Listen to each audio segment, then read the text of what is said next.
ቤቱን ሁሉ ልብን ፍጠርልኝ የቀናውን መንፈስ በውስጥ ያድስልኝ አለ። ስለዚህ ፍጠርልኝ ሲል እዚህ ጋር አድስልኝ ከሆነ ዘመናትን በፈጠረበት በሚለው ፋንታ ዘመናትን ባደሰበት ቢል እንኳን የትርጉም ለውጥ የማያመጣ ነው ቢባል፣ በእሱ እንኳን ፈጠረ ቢባል እንኳን ፈጣሪው በኢየሱስ ክርስቶስ በኩል አንዱ አምላክ ነው። ስለዚህ እሱ ኢንስትሩመንት ነው እንጂ አድራጊ አይደለም። በሱ በኩል ተደራጊ ኢንስትሩመንት ነው። በና ላይ የሚባሉ ነገሮች እነዚህ ፕሪፖዚሽኖችን ልብ ብለን ካየናቸው ከዛ አንፃር ነው ለማለት ነው። ዮሐንስ ወንጌል ምዕራፍ 14 ከቁጥር 24 ላይ የምትሰሙት ቃል የላከኝ አብ እንጂ እኔ አይደለም ማለት።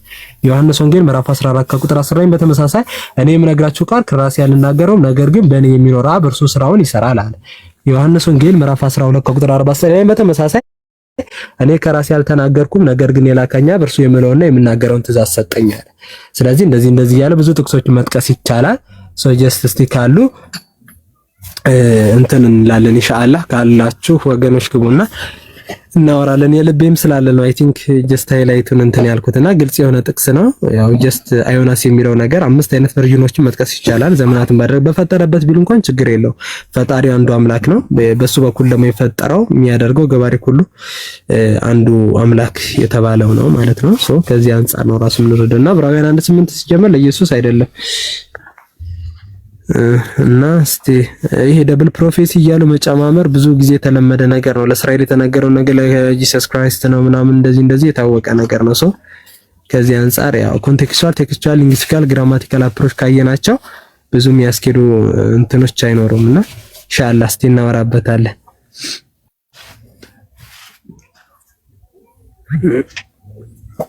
እና ወንድሞችም ሐሳብ ጨምሩበት፣ ሐሳብ ስጡበት። የልቤ ሰውም ካለ ሐሳብ ስጥበት ኢንሻአላህ።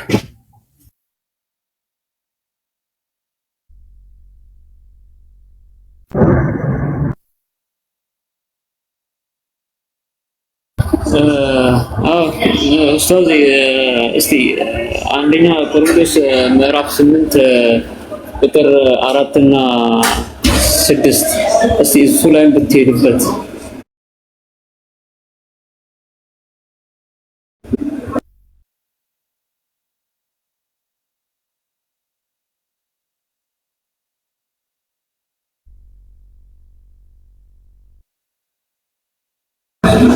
ኦኬ አለ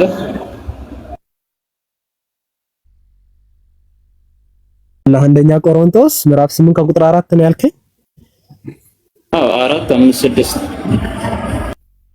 እንትን እስቲ አይ ቲንክ እኔ የግዕዙ መጽሐፍ ነው ያለኝ ግን ተረጉማለሁ ቃል በቃል ችግር የለው። ወመንተዝ መባይልት ዘይሰብሁ ለማለት ነአመር ከመከንቱ ኦኬ አወጣልኝ። አይ መርሐባ እስቲ ከአንድ ጀምረን ስናያወዱን እስቲ ኮንቴክስቹዋል አፕሮች ነውና ለጣዖት ስለተሰዋ ስጋ ሁላችሁም እወቁ። ዕውቀት እንዳለን እናውቃለን፣ ዕውቀትም ያስታብያል፣ ፍቅር ግን ያንጻል አለ። ማንም አንዳች የሚያውቅ ቢመስለው ሊያውቅ እንደሚገባ ገና አላወቀም። ማንም ግን እግዚአብሔርን ቢወድ እርሱ በእርሱ ዘንድ የታወቀ ነውና እያለ ስለ ፍቅር ይናገራል፣ ስለ ዕውቀትም ደግሞ ይናገራል ማለት ነው። አራተኛው ላይ ምን ይላል? እንግዲህ ለጣዖት የተሰዋ ስጋ ስለመብላት ጣዖትም ሁሉ በዓለም ከንቱ እንደሆነ ከአንዱም በቀር ማንም አምላክ እንደሌለን እናውቃለን አለ። መቼም ብዙ እንግዲህ ከአንዱ በቀር ሌላ አምላክ የለም። ብዙ እንግዲህ ጣዖታት የሚባሉት ነገሮች በፈጣሪ ላይ ማጋራት፣ ማሻረክ ወይም ደግሞ ለፈጣሪ የሚገባውን ክብር ለሌሎች አካላቶች ላይ ወይም ደግሞ ለግዙ ለሆኑ አካላት ማድረግ ነው። መቼም ብዙ አማልክትና ብዙ ጌቶች አሉ አለ። የታወቀ ነው እንግዲህ የአምላክ ብዙ ቁጥር አማልክት ነው፣ ብዙ ጌቶች አሉ፣ ያው የታወቀ ነው በምድር ላይ። ነገር ግን በሰማይም ሆነ በምድር ሆነ አማልክት የተባሉ ምንም ቢኖረው አለ። በሰማይም እንግዲህ በምድርም ብዙ ሰዎች የሚያመልኳቸው ነገሮች አሉ። ለእኛስ አለ እንግዲህ ለእኛስ ብለው በአንደኛ መደብ ብዙ ቁጥር ለእኛ ያለው እንግዲህ የክርስቶስ ተከታዮችም አለ። ለእኛስ ነገር ሁሉ ከእርሱ የሆነ እኛም ለእርሱ የሆንን አንድ አምላክ አብ አለን አለ። ስለዚህ አምላክነት ጀስት ይሄ ቲዮስ የሚለውን ነገር ወይም ደግሞ አምላክ የሚለውን አውቶሪቲ የሰጠው ዲቫይን ኔቸር ለአብ ብቻ ነው። ነገር ሁሉ በእርሱ በኩል የሆነ እኛም በእርሱ በኩል የሆነ አንድ ጌታ ኢየሱስ ክርስቶስ አለን አለ። ያው ረቢ በሚልም ያስቀምጣል፣ መምህር በሚልም ደግሞ ሐሰተኛ መምህራንም እንደነበሩ በዛን ጊዜ የታወቀ ነገር ነውና ከዚህ አንፃር ነው ራሱ እየለየ። ስለዚህ እዚህ ጋር አምላክ ብሎ ያስቀመጠው ማን ነው? አብን ነው ራሱ ማለት ነው። በተመሳሳይ እዚህ ጋር እንትኖች አሉ፣ ብዙ አይነት እንትኖች አሉ፣ ስኮላሮች ያስቀመጡት ነገር አለ። ሰው ግን ከዚህ አንፃር የምንረዳው አንድ አምላክ የሚለው እኮ በጣም ብዙ ጥቅሶች አሉ፣ መጥቀስ ይቻላል ራሱ ማለት ነው። አዲስ ኪዳን ላይ ወደ 16 ቦታ አንድ አምላክ የተባለው አብ ነው። ብሉይ ኪዳን 4 ቦታ አንድ አምላክ ተብሎ የተገለጸው አብ ብቻ ነው። የትም ቦታ ላይ አንድ አምላክ ኢየሱስ ክርስቶስ የተጠቀሰበት ጥቅስ ራሱ የለም። ካለ ይምጣ ችግር የለው የለም ራሱ ማለት ነው። አንደኛ ቆሮንቶስ ምዕራፍ 8 ከቁጥር 4 ከእንግሊዘኛውን ነው እስቲ ይቨር መጣ። ቀጥል ሀቢቢ ቀጥል አቡ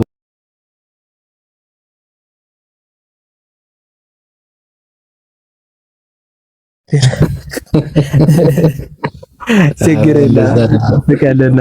እዚህ ጋር ይሄ እንግሊዘኛ ራሱ ሶዘን about of fitting for the sacrifice to the idols you will know that an idols of nothing all is the words and the አሚር ድምፅህን አሰማ ካለ አይ ነው ራሱ የሚለውና አሚሩ አለ እንዳንወድቅ አሚር ድምፅህን ብታሰማ ጥሩ ነው። ብሊ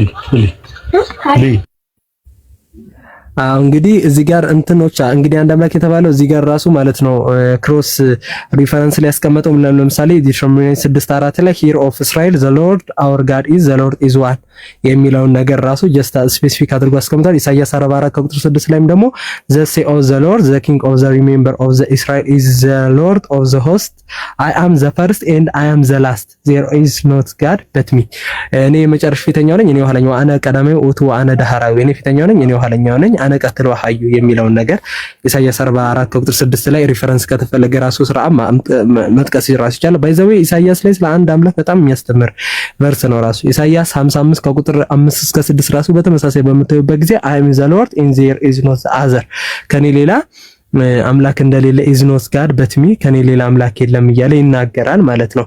ከዛ ማለት ሶ ዘ አቶል ማይ ናውት ዌር ኢዝ ዘ ሰንራይዝ ዌር ኢዝ ዘ ሴት ፀሐይ እንዴት ነው የምትገባው የምትወጣው ምናምን እያለ እንደዚህ ይናገራልና አይ አም ዘ ሎርድ ኤንድ ዜር ኖት ኦፍ ዘ አዘር ከኔ ሌላ አምላክ እንደሌለ እያለ የሚናገረው ነገር አለ። ኢሳይያስ 46 ከቁጥር 6 ላይ ሪሜምበር ዛት ሃፕን ኦፍ ሎንግ ኤጎ ከዚህ በፊት ምን እንደተፈጠረ ፎር አይ አም ጋድ እኔ አምላክ ነኝ ከዛም በኋላ ኤንድ ዜር ኢዝ ኖት ዘ አዘር አይ አም ጋድ ምናምን ከዛም በኋላ እነ ላይክ ሚ እኔ የሚመስል ደግሞ እንደሌለ እያለ ምሳሌ 96 መዝሙረ ላይ 96 ከቁጥር 5 ላይ ደግሞ for all the gods of the nation of the idol but is the Lord is made of the heaven እያለ እንግዲህ አምላካችን በትን እያለ የተለያዩ ጋዶች ምናምን እንዳሉ ኔሽኖች ይጠቅስና የኛ አምላክ ግን በሰማይ እንዳለ እያለ ይናገራል ራሱ ማለት ነው።